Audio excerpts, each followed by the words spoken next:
Hello, hello, and welcome to Fine, I'll Talk About It, the podcast where we say the quiet parts out loud. Real talk, straight to the point, no fake positivity. I'm your host, Danielle Young, and today I'm joined by Josh Cook. Josh is a peer support specialist, prison in-reach specialist, a certified life coach, advocate, facilitator, and sometimes public speaker. And on today's episode, we are talking about the stigmas, the impact of harm reduction surrounding convicted felons, and why it matters today. Josh, welcome to Fine, I'll Talk About It. Yeah, thank you. Thanks for having me. Yeah. So, why don't you tell us a little bit about you and why this subject matters?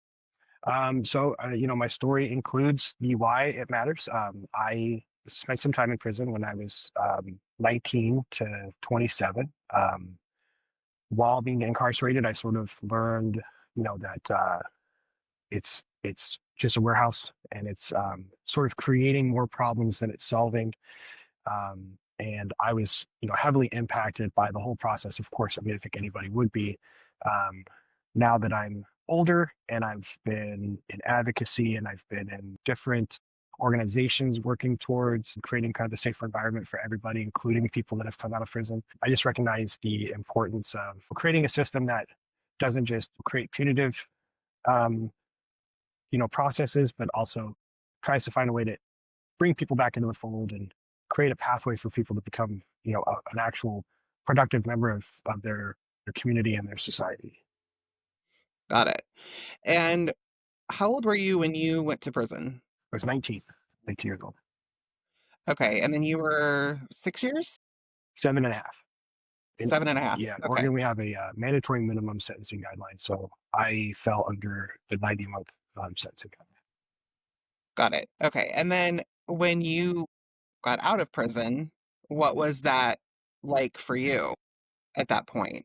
Uh, well, since this was between the years 2000, 2007, there was a big sort of technological kind of culture shock. Before going in, I think I'd seen maybe three cell phones in my life, and then coming out, everybody was on a cell phone. So there was not like no real preparation for this sort of online all the time accessibility when previously, like, if you know what I'm talking about, you just didn't have this Yeah. continued connectivity that way. And I remember feeling like, I remember feeling really confused by that because it was interesting that I'd see all these people standing on the corner and they were all next to each other, but they were all on their phones. So they were, miles away. And, coming out of a system that you didn't really, you know, you were always with people, you're always talking with people. That was like your only way of connecting was face to face for the most part. That was a real interesting juxtaposition. I felt really isolated immediately. Beyond that, the biggest sort of impact I faced was just recognizing how much harder it was going to be for me to find work, to find housing, find a way to just become part of things. I had a lot of fees immediately. I had a lot of requirements, which, that's all fine. But there wasn't any real support around me obtaining the money to pay those fees to, Mhm. there was organizations, but not real support, if that makes sense. Um, Yeah. and I think for the most part, though, I had built something of a community with the organization I had been doing work with. So immediately I got to work with them. So it felt like I already had kind of a bridge there. I had met people that were coming into the prison that were helping teach and train and organize. And it was through that I recognized how impactful that portion was. I could, even if I had been helped getting a job or helped getting an apartment or whatever that looked like, the part that I saw that I needed and everybody I interacted with needed was this community bridge, like the knowing that there were people that have never been to prison, that didn't know anything about it, that were supporting me as a human. And it was definitely, that sort of allowed me to see, if people didn't have that, they didn't have anything really. They just were hopefully family, maybe if that was a thing, maybe church, but it was you're released, figure it out. And I think that was really eye opening. I had, of course, been working with them before release. This organization's Phoenix Rising Transitions organization. So I didn't really understand how that was going to look when I got out until of course I was released. and then seeing other people in these different classes I had to take that didn't have that support system, and how, you know, they were basically in prison out on the street. You know, their mentality was the same, their culture was the same, their um, social distancing was the same. Um, so yeah, it was a lot. It was a lot to take in, a lot to navigate. Yeah. Yeah, Yeah, I can imagine. I mean, you're in prison for 7 years, and like you said, we had this technological boom, cell phones and internet was exploding, and then you really didn't have anybody basically holding your hand and saying, okay, this is how you reintroduce into society. yeah, yeah, exactly. Yeah, and you know, I think more importantly, we don't have a rehabilitation system set up at all. Everything that I learned or was able to experience that was beneficial for me came in the form of someone volunteering their time to come in and provide that. There was no, I think it's a lot of that's changed now and it's slowly changing, but there was no real support around trades. There was no support around employment. There was no support inside around even really mental health, which you know, I get, I guess on like a societal level, we don't want to, um, uh, you know, make it too easy to be in prison. But at the same time, like most everybody in there is going to be out eventually. And it just seemed really odd to me that we supported this idea that we should make their life hell and then hope they aren't terrible when they get out. And that to me just seemed really backwards. And I saw that, you know, I saw that firsthand. I saw people come and go. My 7.5 years, I saw one guy come and go 4 times. And, you know, Wow. there's no incentive for him to provide, to learn, to educate, to, you know, I happened to do that because I didn't come, I think, from a criminal background. I was a very scrawny kid when I went in there. I was terrified of the whole experience, and I didn't want to go back. So I forced that around me. You know, I sought this stuff and I interacted with it. But if you didn't choose to do that, then, you know, there was no push for that. You could just do your Yeah. time and leave and be exactly or worse than you were when you went in. Yeah. Well, which would explain why the rate of recidivism is so high. It's really You don't, high. yeah, you don't have those people that are on the outside saying, okay, you've now done your time and we're going to help you reintegrate and we're going to help you find a support system. And like, there's none of that. So, Yeah. you know, what do you suggest that we start doing as far as helping those people who are transitioning from prison to the outside world? Well, and that's the real challenging part, right? Because I mean, that's kind of where this harm reduction idea comes in. I know harm reduction mostly reflects around mental health and addiction, but I think it's applicable to most anything. Harm reduction is this idea that you just always remember the human. You just remember that some, excuse me, you just Yeah. remember that somebody coming over, struggling with drug addiction is also someone's brother, son, father, etc., and that they should still Yeah. have access to things. They should still have access to some basic human services like food and clothes. Like we shouldn't treat people inhumanely and then expect them to find their own humanity. Because it's all very social. All this stuff is very, very social. And if we remove that element and just say, well, you're not a part of this until you perform perfectly, you know, it makes it harder for people to ever get out of that. And when we look at harm reduction as a concept of, you know, just remembering the humanity of people, it could be a great start, right? That doesn't mean that everybody who went to prison is a good person and is going to end up a good person, but it does mean that like we have to consider the possibility that the reasons they're there are because their caregivers were shitty, their life experiences were shitty, they didn't know any better, and when they come out, that they don't want to go back. Like that's the goal. And if we're constantly looking at and treating somebody as if they are still this person that's in prison, we're not giving them the opportunity to be human again. We aren't giving them the opportunity to become a part of things. So I think that's the start, right? It's just recognizing we're all figuring this stuff out the best we can, and some of us make some terrible mistakes along the way. Some of Yeah. us make terrible mistakes and don't get caught, and somehow that makes it better. And some of us never make mistakes at all, and that's all great. But at some point, we have to be able to start remembering that everybody's a human being. And when we look at places Yeah. like Norway, Norway's a big one. We had folks from our prison system go to Norway to kind of learn from them because their recidivism was extremely low. But if you look at Mhm. their prison sort of structure, they basically have an apartment when they're there. They have like all the amenities. They have classes. They have therapy. They have support around finding work. They have trade programs. They have all this stuff, and it's kind of like almost a college campus. There's not there's not a lot of like lockdown to it. And of course, people hear like, "Oh, that's bullshit. They're getting rewarded for being in prison." But Yeah. meanwhile, they get out and they don't go back. And the key component that they found was community support. Most societies are rated on how they treat their most vulnerable and their most struggling, right? And their theory, which seems to be consistently working, is if somebody's struggling with something like addiction, some sort of a social issue, then it's not just their fault. It's we failed somehow too. Like how do we fix this? How do we all fix this? And it works. Their system works. Yeah. Has like I said, they have a lower recidivism. They have a higher rate of people getting out and staying successful, whatever that looks like for them.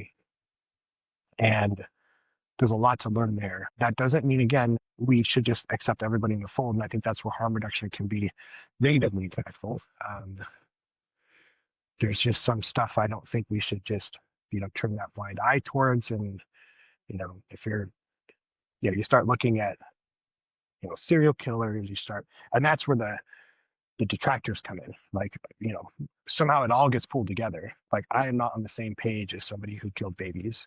I'm not. Right. We're not. That's a different thing. Or so, a serial child rapist. Like, clearly, there's something legitimately broken there that scientifically doesn't seem like can be fixed. Right. So we have to take stock of our current situation before we can make real big changes, and that includes recognizing that some people are just really awful, and that they don't necessarily deserve that same bringing back into the fold. There's nuance to it, and especially since you look at the type of crimes that people commit in Norway, their violent crimes are lower, their sexual crimes are lower than us. Um, Crimes against children are lower. So, of course, their program of bringing people back in the fold seems a little easier. They don't have the same pool of people. But then the question now becomes, what are we doing wrong that that's the case? What are we doing wrong that we have such a high level of this kind of crime happening, this kind of harm happening that like even we just shouldn't, try to community rehabilitate, I guess, is the thing. Not that they should Yeah. have access to rehabilitation stuff. I think everybody should, because I again want everybody safe, but it's just a different creature. There's just something there. Yeah. Well, I mean, we live in a country that doesn't value mental health care. That's the first problem. Right.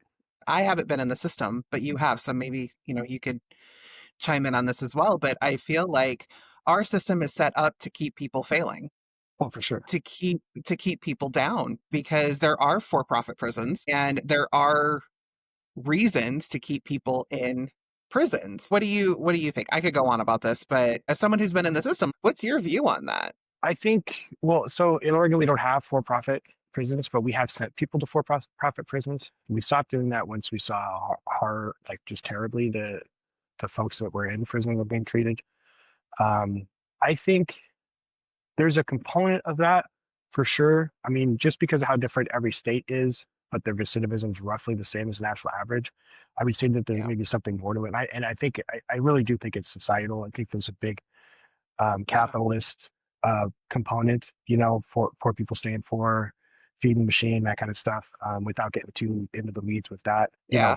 There's enough studies that show that you can track crime to poverty. There's a reason some neighborhoods are more heavily policed. There's a reason some folks end up getting sort of nickel and dime with time until they end up in prison. There's a reason that these things happen in more impoverished areas of our towns, and it's not just because they're poor, but they kind of go hand in hand. So what's the reason for that? What do we do about that? And how do we solve that? And that's where abolitionists, prison abolitionists kind of come in, where I sort of have a conflict with. I'm more of a prison reform approach kind of person. I have respect for folks in and that believe that we should just completely eradicate all prisons. I also feel like that's not Yeah, going to happen. that's not an It's not answer. going to happen. It's not a No, reasonable approach.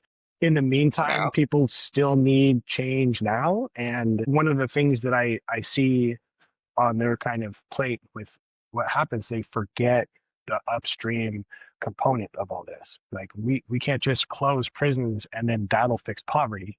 We have to look at fixing the poverty, look at fixing mental health issues, look at fixing why in society so many people end up addicted to drugs. So many people end up homeless. Like what is that?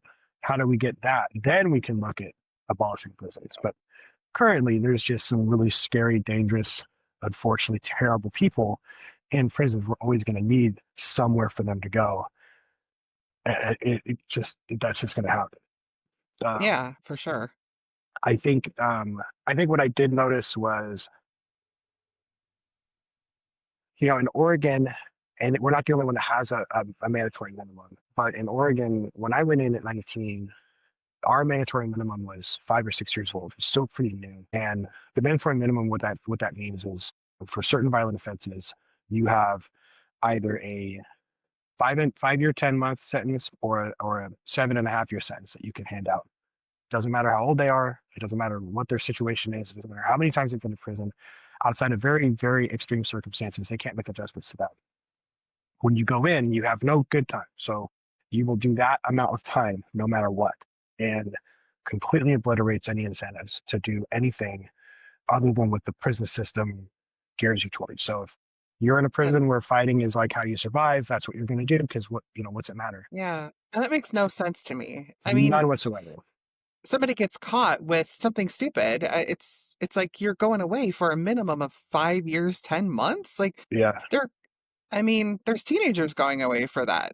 I And was I then was on a bus with a 16-year-old kid that was getting 5 years and 10 months for assault too. And what that basically means is that the fight drew blood and he was on a playground and they racked all these charges up on him. And yeah, he shouldn't have been fighting, but to get 5 years and 10 months at 16, going to a men's prison, he was going to the same prison I was going. It's crazy. yeah, His mine wasn't, my prefrontal cortex wasn't fully developed, but his certainly wasn't. right. Yeah, he's an underage minor kid. And the only reason why he was getting sent to that prison was because he had, because of the sentence that he got and because of how he had acted in the youth prisons. The youth prisons here are terrible. They they're constantly getting caught with adults performing sexual acts with the minors there. Like they were terrible. So, you know, yeah, maybe he should have done better to not get sent to the men's prison. But having that even be a fucking option was just bonkers to me. And at Yeah, 19, I and can see like this is not good. It's not good. yeah, but still, I mean, our brains don't fully develop until we're 24. You Sure, know, you've got a teenage kid who basically never had a chance. no shit. And instead of coming out of a youth prison and saying, "Okay, this happened, let's take a look at this," he's going to commit another crime because trauma, and then he's going to be sent to a men's prison where it's just going to get worse, and we're just perpetuating the problem. Oh, he got scooped up right away by men grooming him for the gang. He got integrated Oh, very quickly, and I'm sure wow. like that was just his life after that. I mean, the only reason I escaped most of that was because I could draw really well, and people just left me alone. Like I was tall, so once I put some weight on, people just picked easier targets. But there was still a window where I was getting, people were trying to smooth talk me into joining their little gang, and um, if I hadn't found a pathway to drawing, it was probable that I would have had to choose one of those pathways. But luckily, I was able to, channel that into something else. Because like I said, I just didn't want to. I'm just a fucking nerd. Like I was just reading, Lord of the Rings and shit in my corner. Like I didn't want any, I didn't want any trouble. I wasn't, my event Yeah. happened, and I recognized that I deserved something for that, be it prison or whatever. But I was lucky that I just didn't feel like I was part of that lifestyle, and it wasn't forced on me because I had that layer of protection of being able to draw. Like I could draw someone with their mom, and that carried so much weight in there. But if I Nice. hadn't So it's discovered almost that, like currency. it was absolute crazy, and it was safety because I would end up drawing shot callers with their parents, and they would they would have sort of a don't fuck with that guy because he's my artist kind of thing. Um, Yeah. and it was all luck, really. I mean, I was just trying to keep myself busy, and the one of the cellmates I had was trying to get me into his gang, which, I mean, this is how ridiculous it is. This kid was a white supremacist. He had all the SS stuff, and he was like all tatted up, and he was in a gang that was ran by a black guy. So there's like just this level of idiocy and all this stuff, all this politics and stuff that was in there. Mm. And I was Wow. like not interested in any of that. So thankfully, he saw my drawing and he's like, I could probably sell that for you. I'll split it with you if I can sell it. I was like, sure. I mean, I'm just drawing for fun. He sold it to somebody for $40 and I got 20, he got 20. And I was like, well, I could do that part of my own. So I just started kind of shopping my stuff around and just getting it out there. And then I started kind of making a name for myself with that. And then, like I said, once I put some weight on it, people just were like, there's smaller people in there. Um, but Yeah. that wasn't everybody's pathway. When you have people that are my age, and one of the officers even said, we had like this orientation when we all came in, and he even said he was noticing a disturbing trend in how young people were that were coming in. He's like, it was pretty typical that he would see people that were coming in with 2 or 3 years that were, you know, 28 and older. And then now he's like, it's at least almost 6 years, and it's all these 18 to 20 year olds, 18 to 25-year olds just flooding the system. And they're here for years. And, when the staff is noticing that, the staff is like, this isn't good. That's pretty telling. And I think that's the part where, the original question is, do I think that there's some sort of a component of like wanting to keep people locked up? I don't know that it's exactly that. I just think that there's this spear mongering around any kind of adjustments being made to any of this stuff, because when they get it wrong and one person acts out and does something terrible, then it makes it back to we're all bad, the same kind of bad. We're on the same level of bad. In Oregon, anytime we talk about doing something with Measure 11, which is Which that is, mandatory, that day for day mandatory sentencing okay. guideline, anytime we talk about making a change to that, they bring up this kid, Kip Tinkle. And years ago, he killed his parents and then opened fire at a school in Springfield, Oregon. And Oh, wow. they bring him up as if this this terrible event and person will get the same treatment as everybody else if we make any kind of like reform on this. So if we make it easier for some people to get like a second look or to get good time or to have like, an attempt at like changing their sentencing so that they're not being just beat with this one type of sentence, they bring this one guy up. It's like, well, he's going to get out of prison. We can't do that. So, and it works every time. Whereas realistically, he's not getting pardoned. Like he's not done anything in there to show rehabilitation. His crime was horrendous, but they just Yeah. they just use that extreme, and um anytime, so they have made changes, thankfully, but it was like, this happened, the original measure for that mandatory minimum happened in 1995. We didn't see any changes start being made until like 2015. So we had all this data to show how terrible this is. Like recidivism's gone up. It's not helping with crime rates. Nothing. It's just no benefit to this except we're now paying for people to be in prison for longer. Most of the time, youths who could benefit from some sort of other kind of socializing programming. We have all this data. It was still this constant pushback of no, no, thank you. And it's odd because we look at Oregon as Portland, right, and maybe Eugene, of this very progressive state, but for the most part, we're not when it comes to this stuff. Yeah. And that's a clear example. And again, that's not to say that like everybody is just this innocent butterfly in there. When I was doing the prison inreach stuff and I was going back into the prison and I was working with guys there, we would have these really well-meaning suburbanites coming in there and like just rosy colored glasses, everybody's wonderful. And I would have to keep reminding them, like, some of these guys will try to take advantage of you. Some of them are going to try to get money from you. Some of them are going to try to get you to start talking to them sexually. Some of them are going to try to they're going to try to take you. You got to be careful. And sometimes it was like you'd have to drill it down, and it would still happen. They would still start, they would slip someone their address or something, and that person would start writing them, and then it would turn into this whole thing, because that's that part of harm reduction where it's like you have to take all of it and or nothing. where I disagree. Like, I think there's still nuance, there's still like a component of this where you have to look at people as a whole person and recognize, just because we agree that the system's broken and that like this whole thing is falling apart, like we're not doing a good job of rehabilitating people, doesn't mean that this person's innocent because they're in prison. And Mhm. I still kind of see that. I was working for this organization where, on one hand, it was a group of feminists, great, who very much advocated for like this change in like rape culture and how sexual assault's being treated and how violence against women's being treated and all these like different movements. But at the same time, when they dealt with people that were in prison for DV, it's like there was this cognitive dissonance where now suddenly that person is just this innocent creature because they're in prison. Somehow the system failed them and they're in prison, even though it's for this thing where they recognize that there's this matriarchal issue, right? Like there's this weird disconnect. And so they're super nice to these people who are a part of the thing that they're opposing on this other side. And it always baffled me to see that because just because they cross this barrier of going to prison doesn't mean that component's removed, right? They're still in this cycle of looking at women a specific way and they've done harm to people that you're supposedly protecting on the other side. And part of their advocacy was like making sure that they did time for these things because it was sort of an unfair, some people would do like 6 months or slap on the wrist for doing these horrible offenses against women. And then they would go in and then now suddenly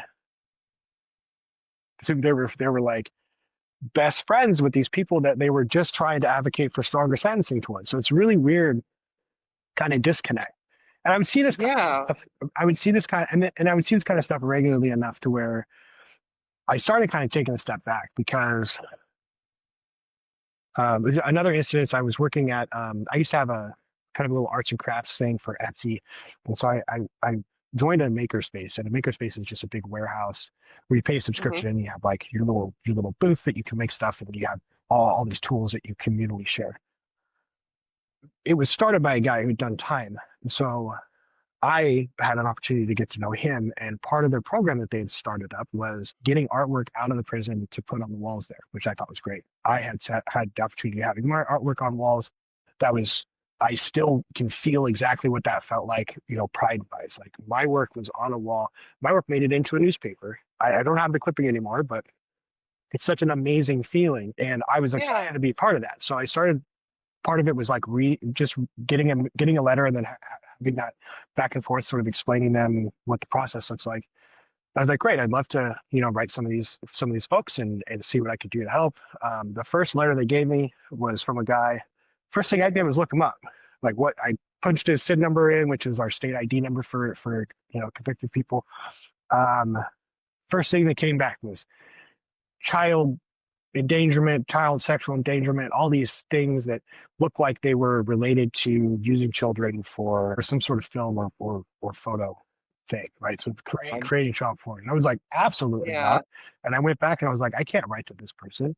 I can't imagine anybody should be writing to this person. And it was like Yeah.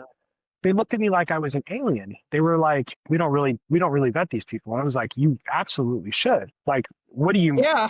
what do you mean you're not vetting these people? Like there should be a clear cutoff of like, oh, okay, using kids for porn is fucking bad on a level where I'm not going to support them bringing their artwork out. That's not the kind of Yeah. communal support I'm trying to look for. Whereas, someone gets beat up on the street because they're a part of a gang, like, yeah, there's a chance for that dude, even if it's like malicious in a narcissistic way, maybe there's a chance for that dude. But this idea that they're all they're all the same good or all the same bad is crazy. No. It just doesn't Yeah. work for me. No. So I ended up having to step back from that. They were looking at me like I was crazy, and I was like, I've done time with people like this. You don't want to be writing them. As a woman, you shouldn't be writing them, but as anybody with kids, you shouldn't be writing them. Like nobody should be writing this person and like trying to get their artwork. And I asked, I was like, well, what if you're writing a serial killer and you don't know it? Are you now at the point to where like that's all right? They were just harmed by the system. I mean, maybe, but come on now, like so was I, and I've never thought about driving up and down the I-5 corridor, raping and killing women. Like I've never thought about that as Yeah. part of my. I just had some really bad days, and I did a really bad crime while I was blacked out. I mean, I'm not in the same. We're not the same good here. there's just Yeah. there's just not that level. So Yeah. it's so Drunken disorderly is vastly different than murdering several people. right, and we shouldn't be putting our work on walls. Like it just, there's a perversion there already with people like celebrating serial killer art and like getting merch from them and stuff. One of the Oh, guys yeah. in there, Randy Woods, or no, the Happy Face killer, he would charge people money to get his photo taken with him, and he would sign with his Hmm. little trademark smiley face. Like I'm not going to be a part of that. Which him sending me a drawing like that would be on the same level. I'm not gonna write him letters. It's not gonna. Yeah. Well, there are those people out there that, especially women, you know, I mean, the Night Stalker, Richard Ramirez, he Oh was yeah, married in prison. Ted Bundy. I mean, there are women who write these serial killers, and it's like, okay, what happened to you that this is, something that you feel like you need to right, do? And right. it's so sad. I don't know if you've ever seen this show, Love After Lockup, but it's about women, or it's about people who write inmates Yeah, and start relationships with them after they get out of prison, and they try to change them, and it's like, but yeah, this person hasn't been reintroduced to society in years, and you're out here thinking you're just going to change their ways and they're just going to be perfect when they come out. And no, there has to be some sort of process to this.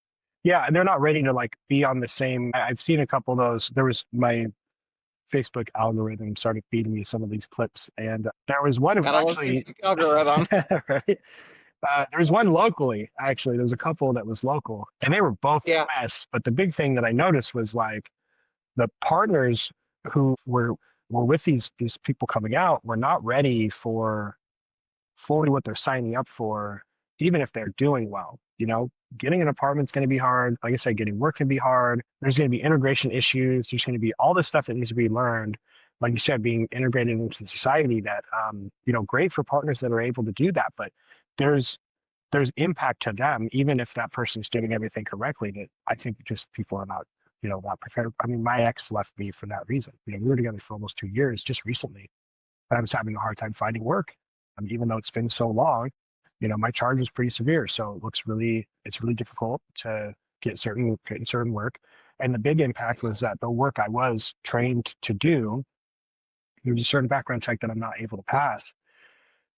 And that was impacting me. But she was looking at it from like this future part of, if we're leaving to get living together and for some reason I lose my job. I lost my last one because of budget changes. So it's not like I was fired for conduct, but that could still happen.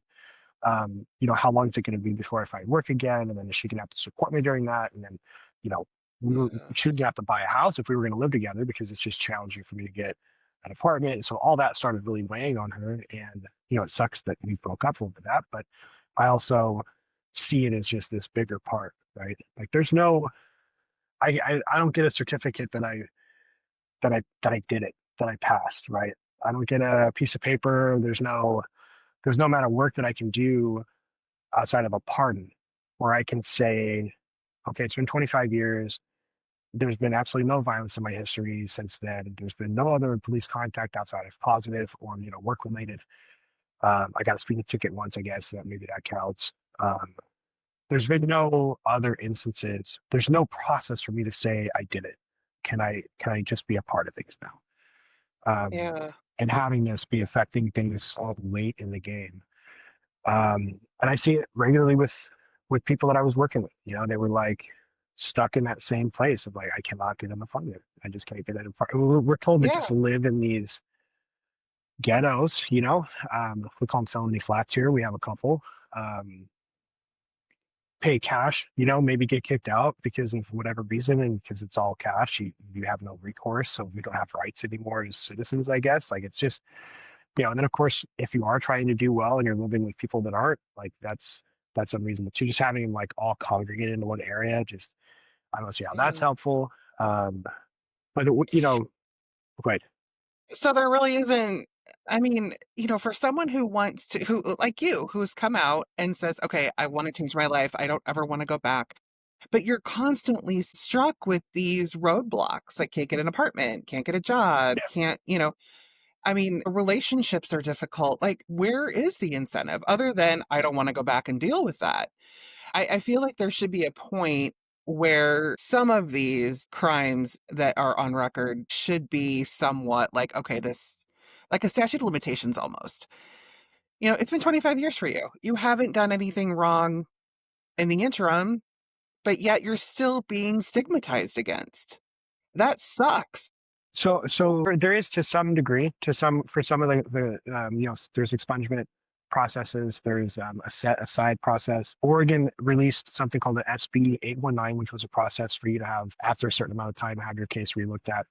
But there were so many applicants that after 6 months they shut that down. There were so many people trying to apply for it that they just stopped even looking, even for a pardon. Which the process of a pardon is that you can show real rehabilitation, and then that would offer an opportunity for clemency on that, so that you could just re-enter society as you are. The problem with that is, my governor before the one that we currently have, um, looked at 20 cases, approved one, and 240 of them they didn't even open. And so that's not a pathway. That's a lottery. Yeah. That's not even reasonable. For the SB 819, they were approving like one a year, and they had hundreds, because they shouldn't have the staff to look through it all. Um, so, if you're not able to get an expungement, and I understand for me, it was a violent offense, and that carries some weight. But it's like you said, it's been 25 years. And I you were just a I fucking teenager. dress up and go to Comic-Con. I don't get into fights. I'm not out there running around being a weirdo. Like I just, I play video games. I just want to. There's dating groups I can't even join. There's a singles meetup group here that specifically says no violent offenses, no matter how long. So I can't even meet somebody through that Yeah, avenue. And I get it from their that's perspective. They're trying to be terrible. protective, but like if we're supposed to be making sure people don't go back to prison, then what are we doing? Like, what is but we're just in this cycle of just churning out more violence. If a lot of the times what I've experienced, what I've learned is it's the fact that I went to prison, not necessarily the fact of the event, because the prison Yeah, part means something more than just the event. There's people that have gotten into fistfights that go about every day and nothing happens to them. But those fistfights could carry prison time with how our sentencing guideline is set out. If you get into a yeah, fight with somebody at a bar and you draw blood, that's assault too. That could be assault too, and that's 5 years and 10 months in prison. But because for some reason they didn't go to prison, they did the same thing. There's this difference in how we approach them and how we treat them. I did time with a guy who that's exactly what happened. He got into a prison fight. I mean, he got into a bar fight, and it wasn't even much. He was an older guy. They were just drunk, and they like did this clumsy throw hands thing. I got to read his paperwork. Like guy, and it was his friend. Like they just were drunk guys, so they just fight sometimes. The guy yeah. slipped and fell and hit his head, and they called that an assault one, and that was that. He's doing 90 months, and Wow. taken out of his home, taken out of his family's care. He can never, probably never have no guns, no nothing ever again. Can't vote in the primaries. Like he can't like forever, right? So I mean, unless he gets a partner, I guess if he could get lucky enough to be a part of that lottery. Um, and it's like, does that make any sense? That doesn't make any sense. And No. it's not even the event. Again, people hear that event, they're like, oh man, that sucks, dude. I'm sorry you lost your friend. Like they're looking at it like, just a simple act. It wasn't like he's out there beating people up on a regular or something. He's not a gangbanger on Yeah. the corner or something. Not that they don't deserve Right. some sort of attempt at rehabilitation, but just the disparity between them. Again, you're either all bad the same level or you're all good the same level, and it's creating That's some not real fair. conflicts. Yeah, it's creating some real conflicts. And I've had the opportunity to, like I said, I've gone back into the prison. I've earned my way back into certain parts of life. And so I see that it's possible. Like some of the stigma is changing, which is part of why I am so public about it. It doesn't help my Yeah. cause. Like it's making it harder for me to meet people and be friends with people. But I also want nobody that I've ever met, ever, since I've been out of prison, has ever guessed that I did time. Not a single one of them. When I tell them that I went Yeah. to prison, They're baffled. They're like, that can't possibly be the case. That's Yeah. my goal. Like I can show people, I have prison looking tattoos, but I got those after because I thought I was going to be a tattoo artist. Like there's no, and I'm not this special case. I have been in contact and I'm still friends with people that have had the same path as me, that are doing the same things. And they're still being hindered in some ways by this. And they've built a life where, things are going well for them. But if it all came down to it, they would still just be another convict or another inmate or another person who did all this stuff. And Yeah. there has to be a balance there. We have to be able to look at people through the same, like the same lens that they're whole people, but also just take into account that they're going to get out someday. And they're going to be your neighbor, whether you like it or not. And they're going to be the person helping you across the counter. They're going to be the person fixing your car. They're going to be the person doing these things. And do we want them to be our neighbor or our enemy? Like, not that we should make them our friend, but if, if anybody watching or listening to this really thought about how, if you thought everybody around you just is expecting you to fail in this catastrophic way, that carries a weight inside you where if things go catastrophically bad, the thoughts start to come in like, why? Fuck it, I'll just go back to prison. Like Yeah. why even try? If I can't even Yeah. be a part of things, why even, and forever? I think even Yeah. after I get my pardon, if I talk about my prison time, there's still going to be that, well, I don't want you next to me. I don't want you, helping me out. Um, Yeah. and I don't know what to do with that. Like, I know that I've seen when we are working with guys and we're giving them the tools to change their culture before they get out of prison, the majority of them take that with them. They're not always successful. Sometimes they go back, but when they do, they've still carried this like change of pace of, being separate from that culture. And eventually it sticks in some way. So I've Yeah. seen that we can have this capacity to do that. And I've seen them work side by side with people in their community and how much that makes a huge difference in how successful they are. And I've seen the other side of it where if that's completely removed, then nobody has any incentive to stay out of prison. And we've created a situation where now they feel more comfortable in there. Um, that's the person that's going to steal your shit when you're not looking. That's the person that's going to rob you for your car. That's the person that's going to, try to do harm to you. And we built that. We guaranteed that, because we didn't provide any pathway. Um, so it's a challenge. It's a challenge to figure out. Yeah. Well, people they hear criminal, they hear prison, and they automatically, it's like, bam, you're a horrible human being. You've done bad things. You've been part of the system, and you're just inherently evil. So I think it needs to start like this: awareness. Not everybody who has been to prison or jail is awful. People make mistakes. And like where you're at, there's mandatory minimums. So beating someone up and having them slip and fall and hit their head, it's not caused by you, but there's still this mandatory minimum that goes with it. Yeah, And no one is taking any of that into account. So I think it just becomes this fact of awareness. Like, not everyone is bad. People actually learn from their mistakes, which I think is another misconception that people don't realize, because they do see the rate of recidivism is so high, so they think, well, they're a prison rat, they're always going to be a prison rat. It's not true. yeah, Like you're one of the nicest guys I've ever met. yeah, yeah, I have no doubt that you wouldn't hurt anyone. But the fact that you're facing this because of what you did when you were 19, like, come on, yeah, people. Let's just start accepting people and hearing their stories before we start judging. And yeah, that's actually why I'm doing this podcast. That's why I'm so glad that you're here, because I don't want people to judge you for what you did when you were 19 and you've learned from it. It's yeah, so crazy to me that we are still under this umbrella of judgment. yeah. It's like the same level of judgment that it's so interesting, the types of things that are, barred from access. Like I can't drive for DoorDash. I can't deliver people's DoorDash stuff because of what's on my record, but I can drive clients that are recovering from drugs and alcohol to their appointments. And that didn't weigh anything towards me being able to drive for DoorDash. Even when I'm proving it, even when I have the capacity to prove it, like, oh, I did this job that's like significantly more emotionally harmful and could carry more potential for violence. Yeah. Something like DoorDash is still like, no, thank you. We're scared you're gonna beat people up when you deliver your burger, I guess. There's no Yeah. and it does, I mean, it does come from that protective sense.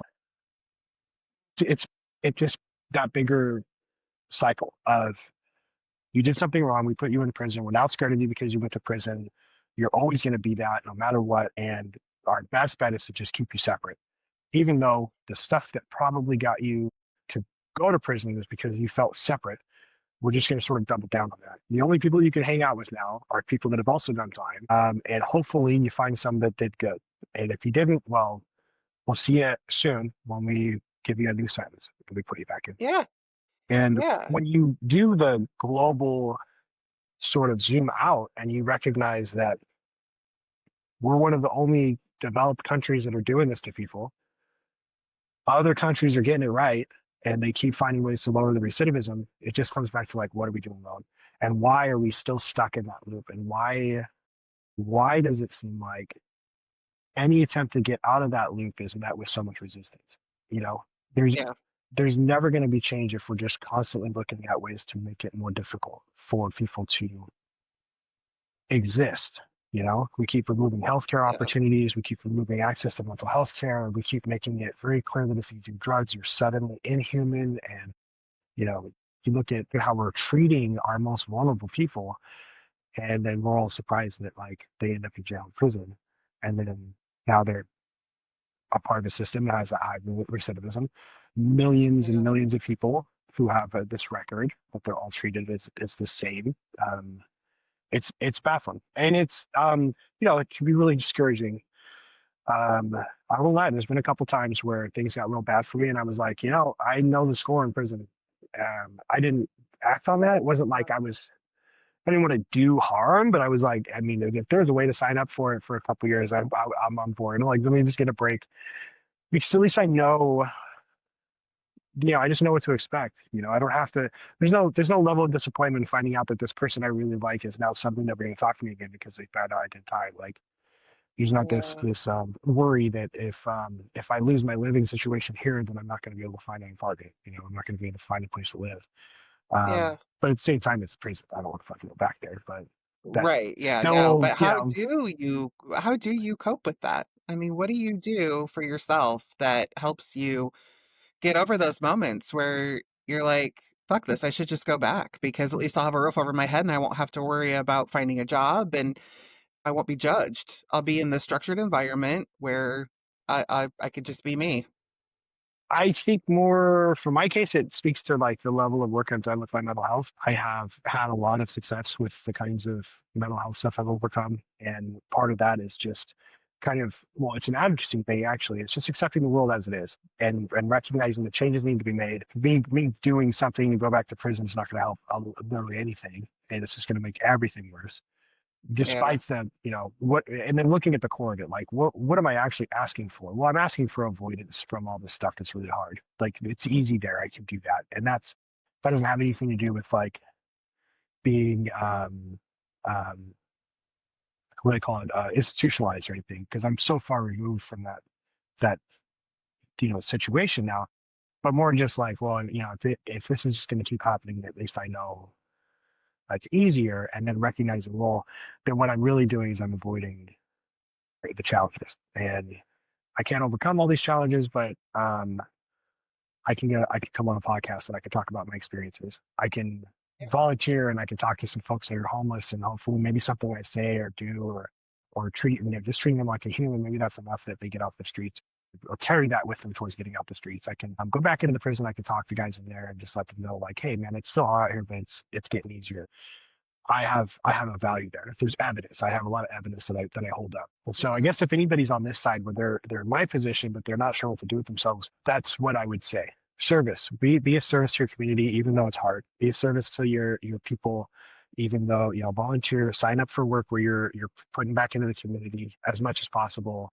That definitely, those worlds of just providing that kind of service are usually pretty accepting and they usually are pretty understanding of the situation. So you can feel a little human going and doing that stuff. And that's important, you know, It is, to yeah. feel like you're doing something to help, like pay it forward. Pay forward or just a part of, or just saying, hey, I just want to help. I just want to do something valuable with the things I've learned. Um, and so it creates a currency for me, sure. Like knowing that I've done time and that I've made progress with my mental health stuff and have removed myself from that culture and that society means that I could be of value for working with youth. I'd love to work with youth. I can't, but on a volunteer level, I think there's still opportunities for that, the chance to do that. I can go back into the prison. Like there's all this stuff that I can still do. And even even though at times like there's that little tickle of, well, it was easier in prison. That's just this romanticized version of it. It was not easy. Like it was Yeah. terrible. Like, I mean, there was nothing great about it. The experiences I had of growth and meeting these wonderful people, that all exists out here.